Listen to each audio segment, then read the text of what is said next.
Hey, welcome to World Entertainment, and this will be the non-spoiler review for Alien Romulus.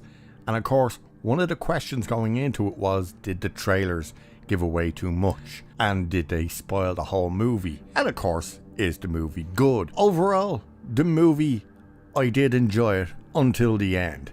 You probably heard some things, now I'm not going to spoil it, don't worry, not in this, but you've probably heard that the ending will be divisive to a lot of people. After seeing this movie, I can confirm it's not going to be divisive, it's going to be outright despised.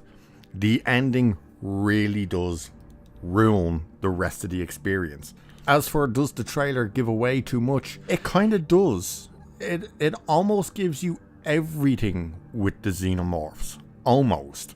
And that's why I stopped watching all the clips and trailers and stuff. Because last week, they just had this dump of clips and stuff. It was just like, we have all this, release it all. And there was just too much. So I stopped and haven't, since my last video on Alien Romulus, I haven't watched a single thing on Alien Romulus until I saw this movie. Now, is the movie overall anything like Alien or Aliens, or does it fall into the Prometheus and Covenant traps? It's kind of a mix between Alien, but leans a little more into Aliens in terms of the visuals, the action and stuff, but doesn't quite go into like the whole marine type thing and that type of action. They seem to do this weird thing where it kind of tries to be Aliens in style, but with Alien in story and pacing. Now, overall, the cast, because the cast was going to be, of course, the big issue we all were having being so young. Are they any use? Do they actually annoy you? Do they drop the ball?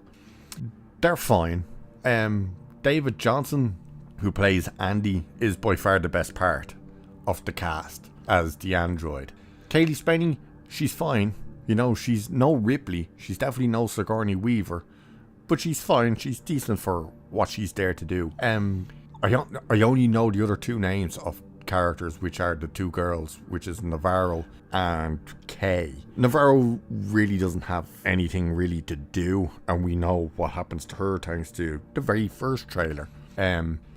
She flies the ship. That's pretty much it. You know, she really doesn't have many lines or anything like that. Kay, she's fine as well. Again, she doesn't really have much to do to a certain point. She's kind of passed out. And you'll see why when you see the movie, or when I go into spoilers in the video for later. The two guys, whose names I don't know, one of them is fine. The one who you see in the trailer saying there's something in the water, he's quite annoying actually. You're looking forward to when he bites it. You know, he has a aggression towards Andy, and you find out why. But overall, the cast, you know, they're fine, except for that one guy who just gets a bit annoying.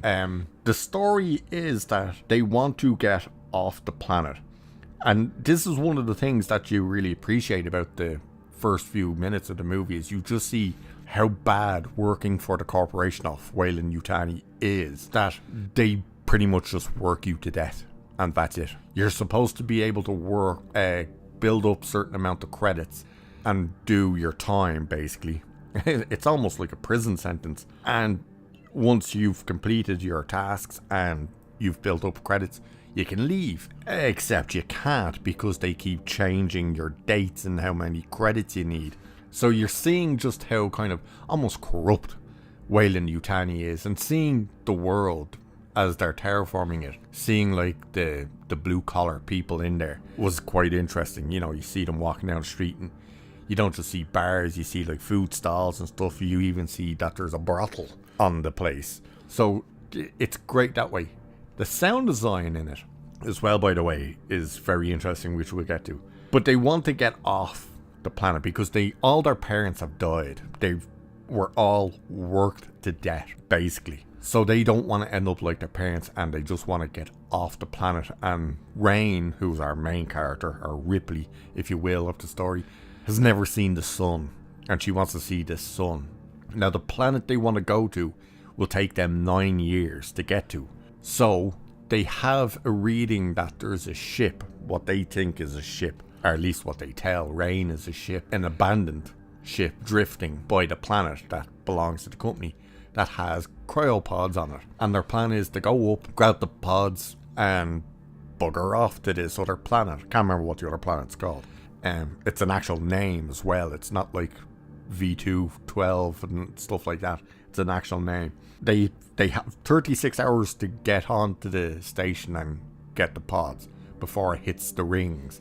Now, I think the guys know that it's a space station, but they are saying it's a ship to Rain and Andy. And the only reason they want Andy to come is because they need him to be able to open the doors. This is one of the weird things they do with Andy. He's basically an R2-D2 for these guys, because if you know, R2 opens doors and stuff, that little thing pops up and he spins the yokes and doors. Andy sticks his fingers into holes that are part of the key switches and stuff that opens doors.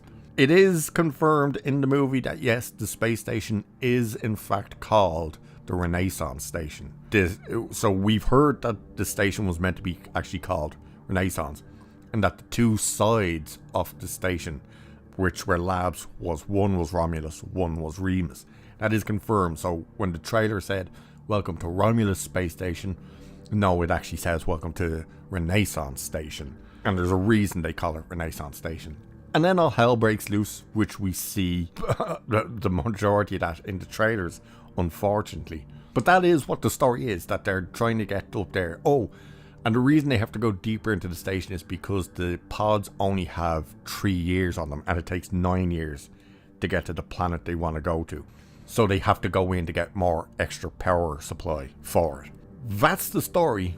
You know, chaos ensues, all that type of stuff. Now, sound design. The sound design is very interesting because there's a lot of moments that go very, very quiet. The opening sequence is incredibly quiet. They really play into that there's no sound in space, and in space nobody can hear you scream. They really play into that with the sound design.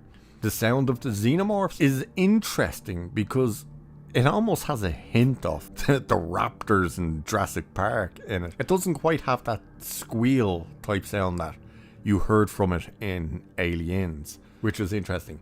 Seeing its process from going from basically infant to adult was interesting as well. Again, you see that in the trailer, so that's not a spoiler.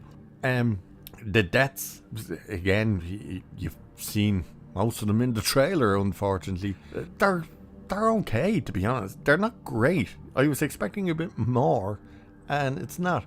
But yeah, the special effects are great. There is one thing that doesn't two things that don't quite work, which I won't touch on in this because it's too spoilery. But it's not absolutely horrendous. It's just, it looks off compared to everything else that's in the movie, because almost everything else is practical and looks great.